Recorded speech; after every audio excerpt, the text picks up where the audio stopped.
I remember the rain that night. It hit the windows of the hospital in steady, cold sheets.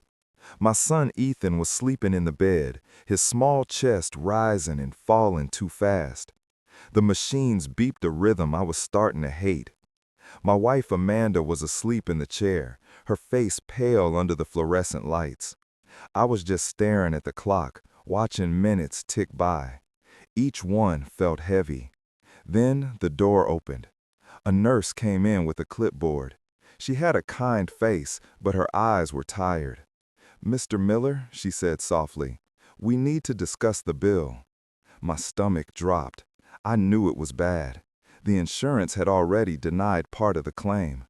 I followed her out to the hallway, my shoes squeaking on the clean floor. The air smelled like antiseptic and fear. At the front desk, she handed me a printout. The numbers blurred in front of my eyes. It was more than I could handle. I felt my hands start to shake. I tried to take a deep breath, but it caught in my throat. I, I need to make a payment plan," I stammered. The receptionist, a young woman with a gentle voice, shook her head. "That won't be necessary, sir. It's already been taken care of." My stomach dropped. "What?" I asked. My mind was racing. Who would do that? How? "Paid in full," she said, "a few hours ago. In cash." I couldn't process it. Cash? Who pays a hospital bill in cash? My thoughts were a jumble. Maybe a mistake, a mix-up with another patient. But then she reached under the counter. She pulled out a plain white envelope with my name written on it. The handwriting was familiar. A knot tightened in my chest. I took the envelope. My fingers felt numb. I opened it slowly. Inside, there was a receipt. The total was 0. And a small note, written in that same cursive I knew so well. "A grandmother always pays her debt to love." The world stopped. The sounds of the hospital faded. I looked around, my heart pounding. I scanned the waiting room, the empty chairs, the vending machine humming, the dark windows showing the rain outside. She wasn't there. Of course she wasn't there. I had told her not to be. I had pushed her out. I had built a wall, and she respected it, even now. The receptionist was watching me. "Sir," she said, "are you okay?" I looked down at the note again. The words blurred. My eyes filled with tears. I shook my head. "No, I wasn't," I whispered. And it was true. In that moment, I wasn't okay. I hadn't been okay for a long time. All the arguments, the frustration, the rigid rules, it all felt so small, so stupid. My mother, who I had shut out, was still watching, still caring, still loving, in the only way she knew how. She paid the bill without a word, without asking for thanks, without even showing her face. She just took care of it, because that's what she does. That's who she is. And I had forgotten. The memory of our last conversation hit me like a physical blow. I was standing in my kitchen in Denver. The sun was setting. Amanda was upstairs with the kids. I held the phone to my ear, my voice tight. "You can't see the kids anymore, Mom. It's confusing for them, and for us." There was silence on the other end. A long, heavy silence. I could hear her breathing. Slow, steady. Then her voice, calm and quiet. "I understand. Take care of them, Jacob." No fight, no drama, just acceptance. She hung up, and I stood there, feeling both relief and a strange hollow ache. I told myself it was for the best, for my family, for my marriage. But now, in this bright, sterile hallway, I felt the weight of that decision. I felt the cost. Not just the money, the human cost. The love I had denied my children. The connection I had broken. My mother wasn't perfect. She spoiled them. She didn't always follow our rules. But she loved them, deeply, unconditionally. And I took that away. Over what? A few extra sweets? A later bedtime? It seemed so trivial now, so meaningless. I leaned against the wall, the note still in my hand. The paper felt thin, fragile, like the relationship I had shattered. I thought about Ethan sleeping in that room. His fever was down. He was going to be okay. And my mother had made sure of that. Not just with money, with love. A love that didn't need permission. A love that acted, even when it wasn't welcome. I wiped my eyes. The nurse was still there, her expression soft with pity. I didn't want pity. I wanted a time machine. I wanted to take back every harsh word, every cold decision. But I couldn't. All I had was this moment, this quiet, painful awakening in a hospital hallway with the rain still falling outside, and the knowledge that I had been wrong, so very wrong. I walked back to Ethan's room, my legs feeling like lead. The note was crumpled in my fist. Amanda stirred when I entered. She saw my face and sat up straight. "Jacob, what's wrong? Is it the bill?" Her voice was thick with sleep and worry. I just shook my head and handed her the note. She read it, her eyes widening. "Oh my God," she whispered. "Your mom?" I could only nod, my throat too tight to speak. Amanda looked from the note to me, her expression a mix of shock and something else, guilt maybe. We both stood there, not saying a word, just listening to the rain and the beeping of the machines. It was like my mother was in the room with us, a ghost we'd created. I need to go back. I need to explain how we got here, how I ended up banning my own mother from our lives. It didn't start with one big thing. It was 1,000 little paper cuts. We live in a suburb just outside Denver. Nice house, good schools, the whole American dream package. My mom, Mary, she lives about 40 minutes away. She'd come over every Sunday. It was our tradition. At first, it was great. The kids, Ethan and Lily, their faces would light up when Grandma walked in. She'd be carrying bags from the dollar store filled with cheap plastic toys that would break in a day. I just shrug. It's what grandmas do, right? But then the rules started. Amanda and I had our way of doing things. No sweets after 7 p.m., 1 hour of screen time, a firm bedtime. My mom? She didn't see the point. She'd sneak Ethan a whole candy bar right before bed. She'd let Lily watch cartoons on her phone for hours. I'd come into the room and find them both hyped up on sugar and cartoons, their eyes glued to a screen.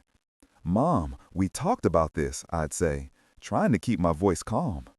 She'd just smile this little smile. "Oh, Jacob, it's just once a week. Let them have fun." It felt like she was dismissing me, dismissing us as parents. The arguments with Amanda started after my mom would leave. They were quiet at first, just tense conversations after the kids were in bed. "She doesn't respect us, Jacob," Amanda would say, her arms crossed. "She acts like our rules are silly. It undermines everything we're trying to teach them." I'd defend my mom. "She just loves them, Amanda. It's her way." But the fights got louder, more personal. Amanda would say my mom made her feel like an outsider in her own home, that she was just the daughter-in-law, not a real parent. I felt stuck in the middle. I was trying to be a good husband and a good son, and I was failing at both. The final straw was Lily's birthday party. We had it at a park. My mom showed up with a giant stuffed unicorn, bigger than Lily. It was ridiculous. But the real problem was the cake. We had a rule, no red dye for Lily. It makes her hyper. My mom brought a separate small cake covered in bright red frosting. "A special one just for my Lily girl," she'd said. Of course, Lily ate it. And of course, she was bouncing off the walls, screaming and crying, until she finally crashed 2 hours later in a miserable, sticky mess. The ride home was silent. That night, Amanda didn't even yell. She just looked at me, her eyes exhausted. "I can't do this anymore, Jacob. I really can't." And I knew she was right. Something had to give. I chose my wife. I chose the peace in my own home. I told myself it was the only choice. So I made the call. I stood in my kitchen, the evening sun making long shadows on the floor. I could hear the kids laughing upstairs with Amanda. My hand was sweaty on the phone. When she answered, her voice was light, happy to hear from me. And I just said it. I laid down the law. You can't see the kids anymore, Mom. It's confusing for them and for us. The silence that followed was the loudest thing I've ever heard. I could picture her in her little apartment, the one with all the photos of the kids on the walls. I could feel her heart breaking through the phone. And then, just those quiet words. I understand. Take care of them, Jacob. She didn't fight. She didn't cry. She just accepted her exile. And I hung up and felt like I'd just performed a necessary, brutal surgery. I told myself the pain would fade. For months, it was quieter. The Sunday visits stopped. The house was more orderly. The rules were followed. But the kids asked about her, especially Ethan. When is Grandma coming? He'd ask, his little face so hopeful. I'd make up excuses. She's busy, buddy. It felt like a lie, because I was the one who made her busy. I was the one who took her away from them. Amanda seemed happier, more relaxed. The tension was gone. But sometimes I'd catch her looking at the empty chair where my mom used to sit, and I'd see a flicker of that same guilt I was feeling. We had our peace, but it was built on a foundation of someone else's silence. And now, here we are, in this hospital room. The crisis is over. My son is safe. And the person who saved us from financial ruin is the same person I told to stay away. She didn't do it for a thank you. She didn't do it to prove a point. She did it because that's what you do for family. You show up, even when you've been told you're not welcome. You pay the debt to love. And I'm sitting here, holding this fragile piece of paper, wondering how I could have been so blind. I built a wall to protect my family, and I didn't see that I was walling out the very thing that makes a family strong. I keep looking out the window at the Denver skyline, all these lit-up windows where other families are living their lives. I wonder how many of them are making the same mistakes I did. I wonder if they'll ever get a wake-up call like I just did.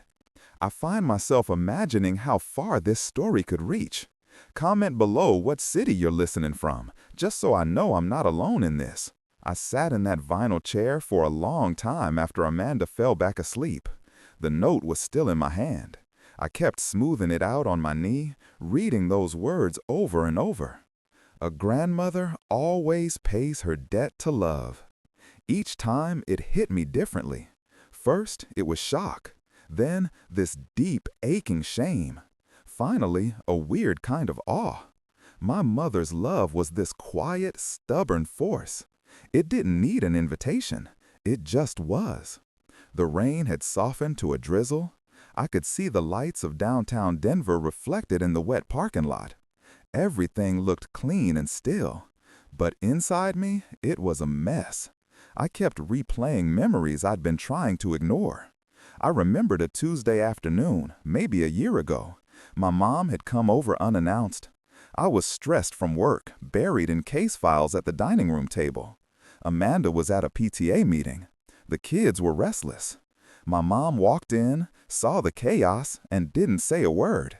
She took Lily into the kitchen and started making pancakes. Not for dinner, just because. The smell of vanilla filled the house. Ethan abandoned his homework and joined them. I remember standing in the doorway watching them. Lily was on the counter, helping pour the nicks. Ethan was licking batter off a spoon. My mom was laughing, her hands covered in flour. There was so much joy in that room, so much simple, easy love. And what did I do? I got annoyed. I was thinking about the mess, about the sugar high they'd have, about how this was throwing off our schedule. I didn't see the gift she was giving them. I only saw the inconvenience. That was the pattern. Every time she tried to love them in her way, I saw it as a challenge to my authority, to our authority. Amanda and we had built this perfect little fortress of rules and routines. We thought we were building a good life, but we were building a cage. And my mother, with her spontaneous pancakes and her cheap toys, she was a reminder of a world outside the cage. A world that was messy and unpredictable and full of pure, unregulated joy. And that scared me. It scared us. After the birthday cake incident, the fear won. I convinced myself I was being the strong one, the responsible father, the supportive husband. When I made that phone call, I felt a grim sense of duty. I was cutting out a cancer, I told myself. I was protecting my family unit. I hung up the phone and went upstairs. Amanda was reading to the kids in Ethan's room. She looked up at me, her eyes asking the question. I just nodded, and she gave me this small, sad smile of relief. We had won. We had secured our borders, but the victory felt hollow. The first Sunday she didn't come, the house was too quiet. The kids kept asking, "Is Grandma sick? Is she on vacation?" We made up stories. We were lying to our children to cover up our own decision. We became the gatekeepers of their love, and it was a terrible, heavy job. Months went by. The questions slowly stopped. Life found a new, quieter rhythm. But I'd catch Ethan looking at a picture of him and my mom at the zoo. He wouldn't say anything. He'd just touch the glass of the frame with his little finger. That silent longing hurt more than any tantrum ever could. I had taken his grandmother away, and he didn't even understand why. And my mom? She honored my boundary completely. No calls, no letters, no driving by the house. Just radio silence. I thought her compliance meant I was right, but now I see it wasn't compliance. It was respect. A painful, self-sacrificing respect for my wishes, even as it broke her heart.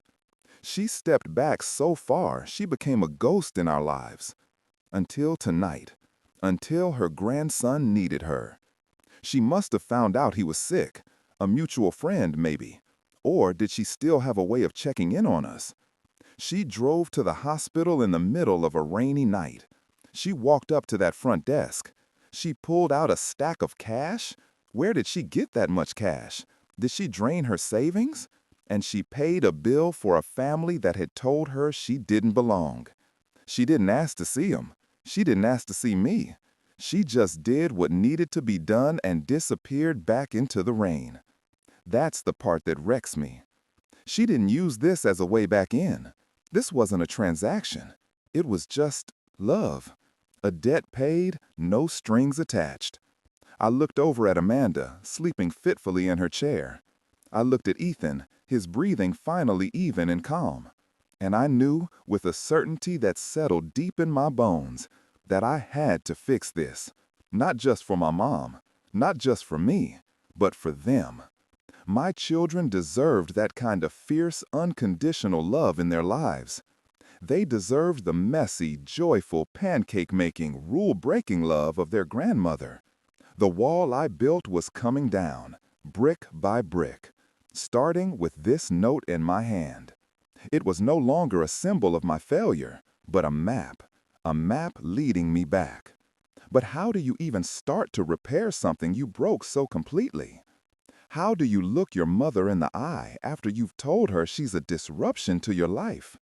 The thought of that conversation filled me with a cold dread. What if she doesn't want to see me?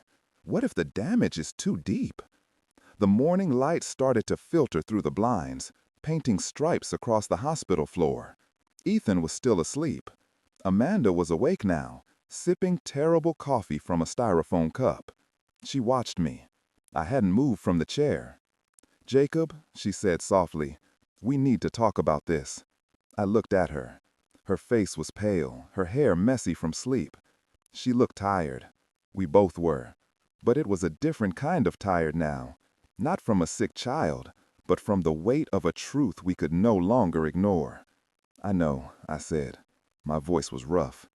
"What are you thinking?" she asked.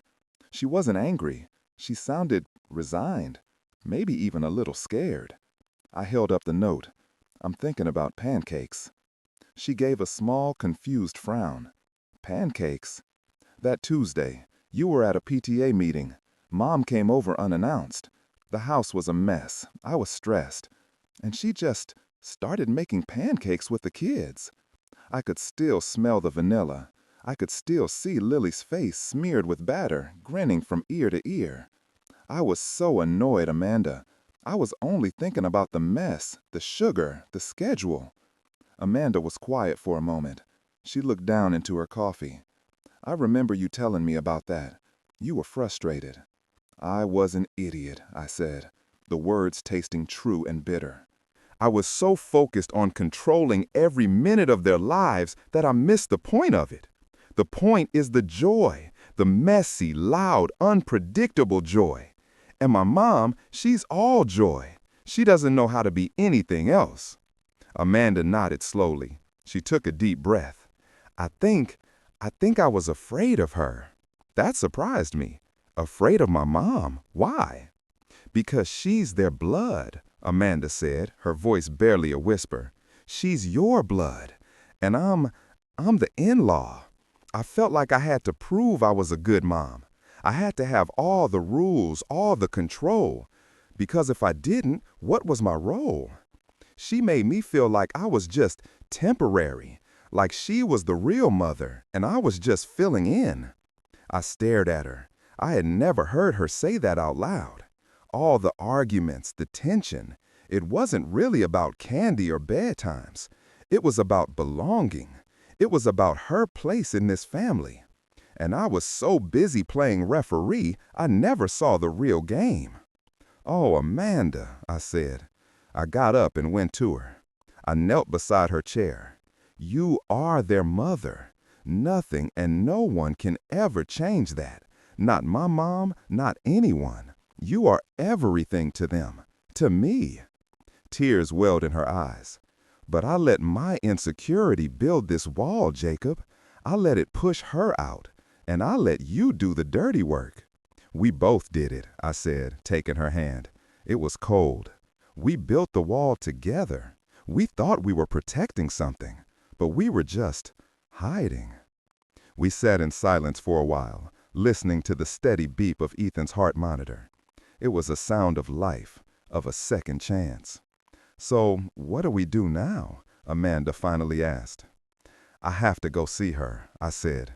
The thought still terrified me, but it was a clean terror now, the kind you feel before you jump into cold water. I have to try.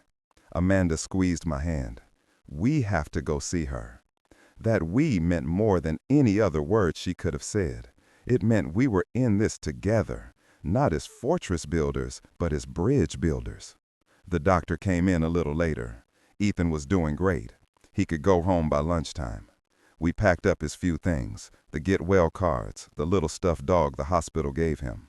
The normalcy of it felt strange, like we were just going back to our old life, but we knew we couldn't. Our old life was gone. We drove home through the clean, wet Denver streets. The mountains were sharp and clear in the distance. Everything looked the same, but I felt like a different person was seeing it. We got Ethan settled on the couch with a blanket and a movie. Lily was at a friend's house. The quiet of the house felt different too. It wasn't peaceful anymore. It was waiting. I went upstairs and stood in front of my closet. What do you wear to beg your mother for forgiveness? I felt like a teenager getting ready for a first date. My hands were shaking. Amanda came up behind me and put her arms around my waist, resting her head on my back. Just go, Jacob. Don't overthink it. Just go. I turned and hugged her tightly. What if she slams the door in my face? Then we'll try again tomorrow, she said simply. I drove the 40 minutes to her apartment. It's in an older building, nothing fancy, but it's always felt like home. I parked across the street and just sat there for a few minutes, my heart hammering against my ribs. I saw the curtain in her front window move. She was home. I walked across the street, my footsteps loud in the quiet afternoon. I climbed the steps to her front porch. There was the welcome mat I bought her for Christmas years ago. There was the potted plant she always worried was dying. Every detail was a memory, a piece of a life I had walked away from. I raised my hand to ring the bell. My finger hovered over the button. This was it, the moment of truth. All the shame, the guilt, the regret, it all condensed into this 1 second. I took a deep breath and pressed the bell.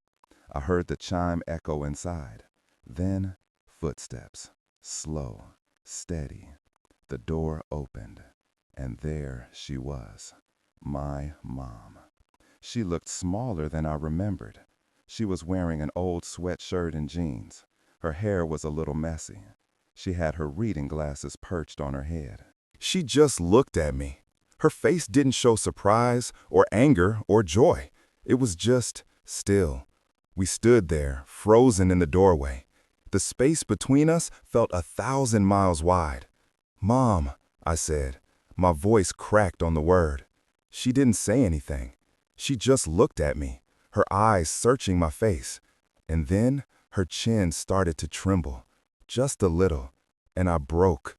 The dam inside me burst. All the tears I'd been holding back in the hospital, all the regret from the last 6 months, it all came pouring out. I didn't even try to stop it. "I'm so sorry," I choked out. The words were thick and messy. "Mom, I am so sorry. I was wrong about everything." I was crying like a little boy, standing on my mother's doorstep, sobbing. And then she moved. She stepped forward and wrapped her arms around me. She held me tight. She didn't say, "It's okay." She didn't say, "I forgive you." She just held me. She let me cry into her shoulder, her hand patting my back, the same way she did when I was 7 and fell off my bike. When my sobs finally subsided into shaky breaths, she pulled back just enough to look at me. Her own eyes were glistening. "Ethan?" she asked, her voice full of a fear she'd been carrying alone. "Is he?" "He's okay," I managed to say, wiping my face with my sleeve. I was a mess. "He's home. He's going to be fine. Because of you." She closed her eyes for a second, a wave of relief washing over her face. "Thank God." I reached into my pocket and pulled out the note. It was crumpled and worn. "I got this," I said, handing it to her. She took it, her fingers brushing against mine. She looked at her own handwriting, and a sad smile touched her lips. "It's true, you know.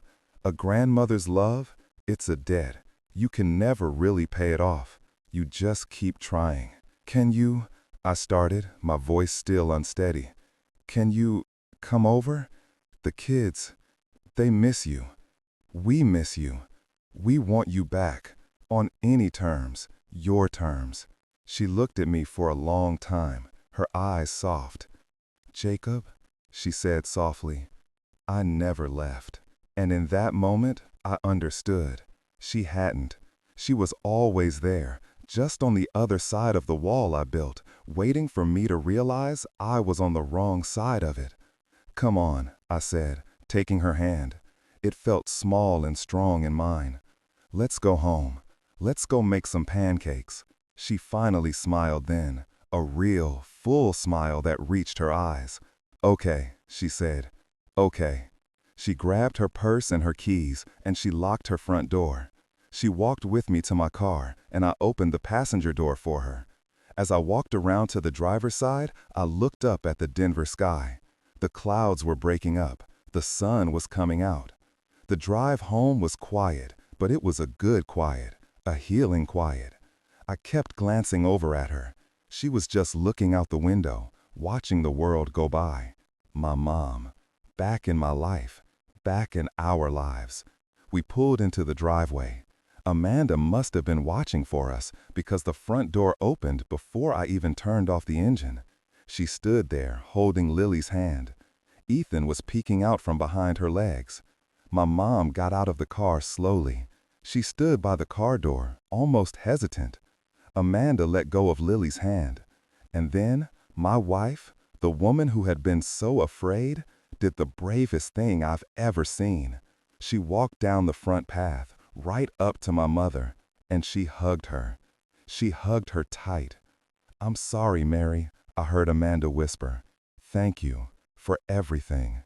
My mom hugged her back, her eyes closed. When they pulled apart, they were both crying. And then the kids couldn't hold back anymore. "Grandma!" Ethan yelled, and he launched himself at her, wrapping his arms around her waist. Lily was right behind him, babbling excitedly about a new doll. My mom knelt down right there on the driveway and gathered them both into her arms. She buried her face in their hair, and her shoulders shook. They were home. She was home. We were all home. I stood by the car and watched them. My family, whole again. It wasn't going to be perfect. There would still be disagreements. There would still be times when her way clashed with ours. But that was okay. The mess was part of the deal. The mess was part of the love. I looked over at Amanda. She was watching them too, with tears streaming down her face. But she was smiling. She met my eyes, and she nodded. It was going to be okay. Better than okay. We had gotten our wake-up call, and we had answered it. If this story resonated with you, if you've ever built a wall you later had to tear down, hit that like button. Let me know in the comments what you would have done. And subscribe, because life is too short for quiet houses and empty chairs. The next few weeks were a delicate dance. It wasn't a magical fix. The first time my mom gave Ethan a second cookie before dinner, I saw Amanda's back stiffen. The old reflex was there, the urge to step in and lay down the law. But she caught my eye across the room, and she took a breath. She let it happen. And you know what? The world didn't end. Ethan was just a happy kid with a cookie. That was the new rule we made for ourselves. We had to ask, will this hurt them? If the answer was no, we let it go. We let the mess happen, we let the joy in. My mom was careful too. She didn't just barge back in like she owned the place. She'd call first. "Is it a good day for a visit?" she'd ask, her voice always a little tentative. It broke my heart every time, hearing her ask for permission to see her own grandkids. But it was her way of showing respect. It was her way of saying she understood our fears. One Saturday, she came over to make pancakes, just like I'd promised. The kitchen was a disaster zone. Flour was on the floor, batter was splattered on the cabinets, and Lily had more on her face than in the bowl. The noise was incredible. Lily was shrieking with laughter. Ethan was arguing about who got the first pancake. The radio was on. It was chaos. Beautiful, wonderful chaos. I stood in the doorway, just watching. Amanda came and stood beside me, leaning her head on my shoulder. She didn't say anything about the mess. She just watched my mom, who was flipping a pancake with a dramatic flourish, making the kids cheer. "She loves them so much," Amanda whispered. "I know," I said, "and they love her." It was in that messy, noisy kitchen that I finally felt the last brick of the wall crumble to dust. This wasn't a disruption. This was life. This was what family was supposed to be. A few days later, I was helping my mom carry some groceries into her apartment. She fumbled with her keys, and an envelope fell out of her purse. It was from the hospital. I picked it up, and my blood ran cold. It was a statement for the remainder of Ethan's bill, the part the insurance didn't cover. The amount was staggering. "Mom," I said, my voice tight, "what is this?" She tried to take it from me. "It's nothing, Jacob. Don't worry about it." "Don't worry about it?" I held the paper up. This is your entire savings, isn't it?" She looked away, her shoulders slumping. "It's just money." "It's not just money." I felt a wave of panic and guilt so strong it made me dizzy. "You can't do this. I'll get a second mortgage. I'll take out a loan. I am not letting you wipe yourself out for this." She turned to me then, and her eyes were fierce. "Jacob Michael Miller, you listen to me. That is my grandson. You can tell me I can't see him. You can tell me my ways are wrong. But you do not get to tell me how I care for my family." That money was sitting there for a rainy day. And let me tell you, watching your grandson fight for his breath in a hospital bed is the storm of all storms. I would pay it twice over. I would pay it 100 times over. I was speechless. I just stood there, holding the envelope, feeling the weight of her sacrifice. It wasn't a grand gesture for show. It was a quiet, devastating act of love. She had given everything she had for a family that had shut her out. I didn't argue with her after that. How could I? To refuse her gift would have been to insult her love.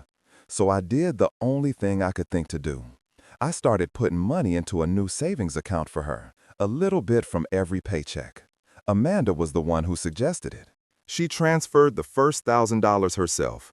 It was our way of paying back a debt that could never truly be repaid. Life moved on. The seasons changed. The kids got bigger. The arguments with my mom didn't disappear, but they changed. They were no longer battles for control. They were just discussions. We found a middle ground. She learned to text before showing up with a new giant stuffed animal. We learned that sometimes a little spoiling from grandma is exactly what a kid needs. I look at my family now and I don't see a perfect picture. I see a mosaic. There are cracks, there are pieces that are a slightly different color, but it's strong, it's whole, and it's more beautiful because of its imperfections. That hospital bill, that note, they weren't the end of our story. They were the beginning of a new, better one. A story where we learned that love isn't about building walls. It's about having the courage to tear them down, even when you're terrified of what you'll find on the other side. I found my mom there. I found a love that was stronger than any pride, any fear, any rule. And I will spend the rest of my life being grateful for that rainy night and for the woman who stood in the storm for us, ready to pay any price. If you've ever had to rebuild a broken relationship, you know how hard every single step is. You know the fear that it might all fall apart again. But you also know that the trying is what matters, the showing up. If this story meant something to you, if it reminded you of someone you need to call, then do me a favor. Hit that like button. Let me know you're out there. And subscribe for more stories about the messy, complicated, and beautiful truth of family. The sound of the rain against the window was the only noise in the room. I sat in the old armchair in my mom's living room, the one I'd sat in 1,000 times before. Ethan was asleep on the couch, his head in my mom's lap. Her fingers were gently moving through his hair. Lily was curled up on the floor with a blanket, her little chest rising and falling in a steady rhythm.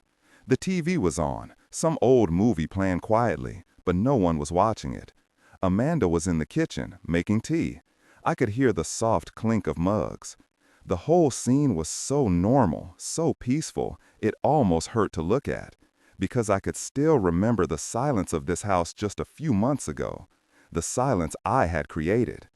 My mom looked over at me and smiled. It was a small, tired smile, but it was real. "He's out cold," she whispered. "Long day," I whispered back. It had been a long few months, a long year really. But sitting here, in the warm light of her lamp, with the rain outside, it felt like we had finally come out the other side. Amanda came back in with 3 mugs of tea. She handed one to my mom, one to me, and kept one for herself. She sat on the floor next to Lily, leaning back against the couch. She took a sip of her tea and looked at my mom. "Thank you, Mary," she said, "for today, for everything." My mom just shook her head, like it was nothing, but her eyes got a little shiny. "It's just pancakes," she said softly. It wasn't just pancakes, and we all knew it. It was the mess, it was the noise, it was the life she brought back into our house, into our hearts. I thought about the savings account Amanda and I had started for her. We'd never tell her about it. It was our secret, a promise to ourselves that we would never take her for granted again, that we would always be there to catch her, the way she had caught us when we were falling. A few weeks ago, I'd driven over here on a Tuesday night for no reason. I just showed up at her door. She'd opened it, surprised. "Jacob, is everything okay?" "Yeah," I'd said. "I just wanted to see you." We'd sat in this same living room and talked for an hour about nothing. About work, about the kids' school, about a book she was reading. It was the most ordinary, wonderful conversation I'd had in years. It was a conversation we never would have had before. Before, every interaction was loaded. Every word was a potential landmine. Now, it was just easy. It was just my mom. I looked at Amanda. Sitting on the floor, she caught my eye and smiled. It was the same smile she had when we first started dating, easy and open. The wall wasn't just gone from between my mom and us. It was gone from between Amanda and me, too. We were a team again, a real team. Ethan stirred in his sleep, mumbling something. My mom shushed him gently, her hand still on his head. "It's okay, sweetie. Grandma's here." He settled back down, a contented sigh escaping his lips. That was the word, content. That's what I felt. It wasn't a roaring, dramatic happiness. It was a quiet, steady hum of rightness. This was where we were supposed to be, all of us. I thought about the future. I saw birthday parties with my mom in the pictures. I saw Christmases with her at the table. I saw her teaching Lily how to bake her famous apple pie. I saw her sitting in the audience at Ethan's high school graduation. I saw all the ordinary, beautiful moments we had almost thrown away. We had gotten a second chance. A lot of people don't. The movie on the TV ended, and the credits started to roll. The room was filled with that soft blue light. No one moved to change it. "We should probably get these two home to bed," Amanda said softly, nodding toward the kids. "Let them sleep a few more minutes," my mom said, her voice thick with sleep herself. So we did. We just sat there, in the quiet, in the dark. A family. A whole, messy, complicated, perfect family. I finally stood up, my joints cracking. I gently lifted Lily into my arms. She was dead weight, her head lolling on my shoulder. Amanda went to wake Ethan, whispering to him that it was time to go. My mom stood up too, her hand on the small of her back. She walked us to the door.